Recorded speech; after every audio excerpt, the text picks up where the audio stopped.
Alcatraz jail, जिसे 1962 से पहले दुनिया की सबसे खतरनाक प्रिजन माना जाता था। इसके बारे में कहा जाता था कि यहाँ पर कैदियों को अगर खुला भी छोड़ दिया जाए तब भी यहाँ से भागना लगभग नामुमकिन था। लेकिन 1962 में 3 प्रिजनर्स इस जेल से इस महारत के साथ भागे कि आज तक उनका नामो निशान तक नहीं मिला। और क्यों इस जेल को हमेशा हमेशा के लिए बंद करना पड़ा, आइए इस पूरी सच्ची कहानी को शुरू से जानते हैं। अल्काट्राज फेडरल पेनिटेंचरी, जो कि सैन फ्रांसिस्को में अल्काट्राज आइलैंड पर मौजूद है, इसे अमेरिका की उस वक्त सबसे खतरनाक जेल माना जाता था और यहाँ पर सबसे डेंजरस क्रिमिनल्स को रखा जाता था। इस जेल को ब्रेक करना नामुमकिन था। इसकी वजह इसकी ये लोकेशन थी।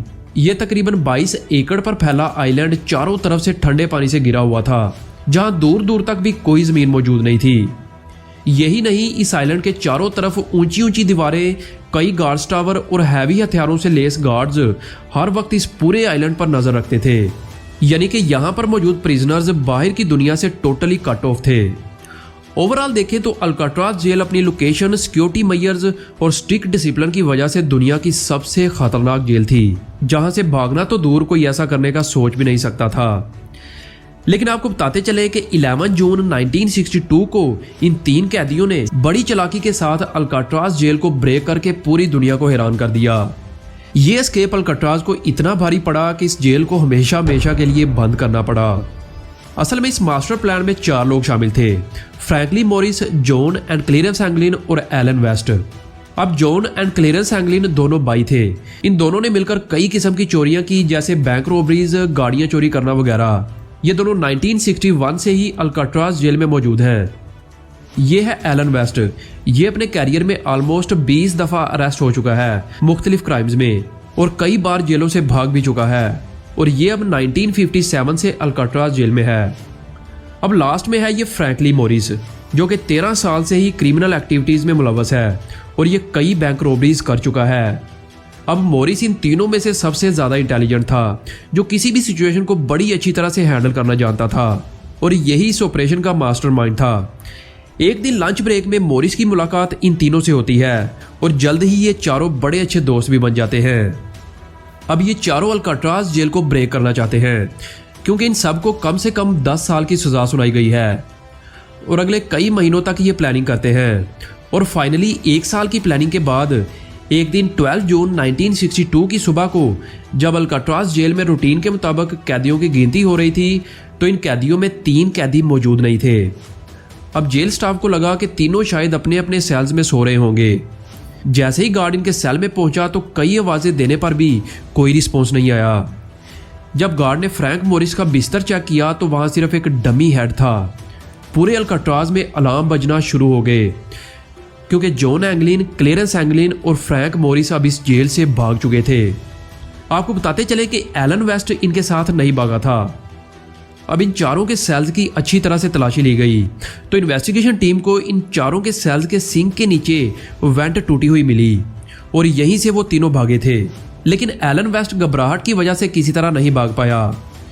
एलन वेस्ट को फौरन अरेस्ट कर लिया गया तो वहीं FBI को भी रिपोर्ट कर दिया गया। इनका ख्याल था कि ये तीनों इस आइलैंड से किसी सूरत भी बाहर नहीं जा सकते, क्योंकि चारों तरफ ठंडा पानी था और यहाँ कोई बोट भी नहीं थी कि जिस पर बैठकर वो तीनों यहाँ से भागे हों। इस चीज़ को देखते हुए इन्वेस्टिगेशन टीम ने पूरे अल्काट्राज आइलैंड का चप्पा चप्पा छान मारा, लेकिन तीनों का कोई नामो निशान तक नहीं मिला। इन्वेस्टिगेशन टीम समेत FBI पूरी तरह से शॉक थे कि आखिर कैसे मुमकिन हो सकता है कि वो तीनों इतनी टाइट सिक्योरिटी को ब्रेक करके इस आइलैंड से भाग जाएं। अब इस पूरी कड़ी को सिर्फ एक ही शख्स सॉल्व कर सकता था, एलन वेस्ट। इन्वेस्टिगेशन टीम ने जब एलन वेस्ट से पूछगिछ की तो इसने FBI को बताया कि इस मास्टर प्लान के पीछे फ्रैंकलिन मॉरिस था। इनका प्लान ये था कि पहले ये अपने सेल्स में मौजूद सिंक के नीचे वेंट को तोड़ेंगे, क्योंकि इस वेंट के पीछे एक कॉरिडोर था जहां से पाइप के जरिए ऊपर चढ़कर इस जेल की छत पर पहुंचा जा सकता था।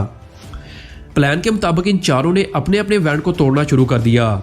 असल में ये खाने वाले चमचों का इस्तेमाल करते, ये ज़्यादातर रात में इस वेंट को तोड़ते थे और दिन में इसे मुख्तलिफ चीज़ों से छुपा देते थे, जैसे कि इसके आगे म्यूजिकल इंस्ट्रूमेंट्स रख देना, इस तरह की चीज़ों से। इसके अलावा दिन में इनके पास एक ऐसा घंटा होता था जिसे अल्काट्राज जेल में म्यूजिक और कहा जाता है। इस म्यूजिक कार में इस जेल के सारे कैदी म्यूजिक बजाते, जोर जोर से शोर करते थे। इस म्यूजिक कार में ये एक ड्रिल का इस्तेमाल करते थे। ये ड्रिल फ्रैंक ने खुद तैयार की थी, जेल से ही वैक्यूम क्लीनर को चुराकर। और फाइनली कई महीनों के बाद इनके खोदे गए होल अब इतने बड़े हो चुके थे कि वो आसानी से इस सेल से बाहर जा सकते थे। एलन वेस्ट ने बताया कि प्लान का दूसरा फेज डमी हेड बनाना था, ताकि गार्ड जब चेकिंग के लिए आए तो इन्हें यही लगे कि ये चारों सो रहे हैं। इन्होंने सोप्स, टॉयलेट पेपर्स, टूथपेस्ट और ऐसे कई मटेरियल्स का इस्तेमाल करके नकली चेहरे बनाए। अब ये जानते थे कि ये जो भी करें, ये इस आइलैंड से उस वक्त तक नहीं भाग सकते जब तक कि इनके पास कोई बोट ना हो। इसलिए इन्होंने बाकी कैदियों की मदद से किसी तरह 50 रेनकोट्स को इकट्ठा किया। ये रेनकोट्स जेल स्टाफ की तरफ से ही प्रोवाइड किए जाते थे। इन रेनकोट्स का इस्तेमाल करके इन्होंने 6x14 फीट की रबड़ की राफ्ट तैयार कर ली। और फाइनली 11 जून 1962 की रात को इन्होंने अपने डमी हेड अपने बिस्तर पर रखे और होल से बाहर निकलना शुरू कर दिया। लेकिन बदकिस्मती से एलन वेस्ट इस होल से नहीं निकल पाया। कॉरिडोर से ये पाइप के जरिए ऊपर छत पर पहुंचे, जहां से दोबारा पाइप के जरिए ये नीचे आ गए और फेंस को फलांकर इस आइलैंड के किनारे पर पहुंच गए, जहां इन्होंने अपनी राफ्ट को फुलाया और कुछ ही मिनट्स में दुनिया की सबसे खतरनाक जेल को ब्रेक करके वहां से भाग गए। मल्टीपल एजेंसीज ने अगले 10 दिनों तक एयर, सी और लैंड के जरिए सर्च ऑपरेशंस किए, लेकिन इन तीनों के बारे में कोई सुराग नहीं मिला। फाइनली 21 जून को यानी गायब होने के 10 दिन के बाद कोस्ट गार्ड्स को वही रेनकोट से बनी हुई राफ्ट मिली और इससे कुछ ही डिस्टेंस पर एक प्लास्टिक शॉपर में एंगलिन ब्रदर्स की फैमिली की एक तस्वीर और कुछ लेटर्स मिले। इन चीज़ों से एफबीआई को लगा कि शायद वो तीनों इस ठंडे पानी में डूब चुके हैं। लेकिन डूबने के कुछ दिनों के बाद बॉडी पानी के सरफेस पर फ्लोट करने लगती है और ऐसी कोई भी बॉडी इस पूरे एरिया में एफबीआई को नहीं मिली। अगले कई सालों तक इन तीनों कैदियों को तलाश किया जाता रहा, लेकिन कोई भी सुराग इनके हाथ नहीं लगा। इस केस को इनके फरार होने के 17 साल बाद एफबीआई ने क्लोज कर दिया। इनका ख्याल था कि वो तीनों शायद उस रात डूबकर मर चुके थे, लेकिन वो शायद गलत थे, क्योंकि केस क्लोज होने के बाद एंगलिन ब्रदर्स के एक और भाई रॉबर्ट एंगलिन ने अपनी फैमिली को बताया कि एंगलिन ब्रदर्स और फ्रैंक मॉरिस जिंदा हैं। और जो लेटर एंगलिन फैमिली को क्रिसमस पर मिला था वो जॉन और क्लीरेंस ने भेजा था। इसके अलावा रॉबर्ट के पास एक फ़ोटो भी थी जो कि जॉन और क्लीरेंस की थी। ये फ़ोटो 1975 में ब्राज़ील में ली गई थी और कहा जाता है कि 2013 में एफबीआई को एक लेटर मिला जिसमें लिखा था कि 11 जून 1962 की रात को वो तीनों कैदी अल्काट्राज से फरार होने में कामयाब हो गए थे। और लेटर लिखने वाला मुबैना तौर पर जॉन एंगलिन था। इसने लिखा कि इसके बाकी दोनों साथी मर चुके हैं और वो इस वक्त 83 ईयर्स का है। लेटर की काफ़ी छानबीन करने के बाद भी राइटर जॉन एंगलिन कभी नहीं मिला। तो दोस्तों, बस उम्मीद है आपको वीडियो पसंद आई होगी। अपना कीमती वक्त देने का बहुत बहुत शुक्रिया।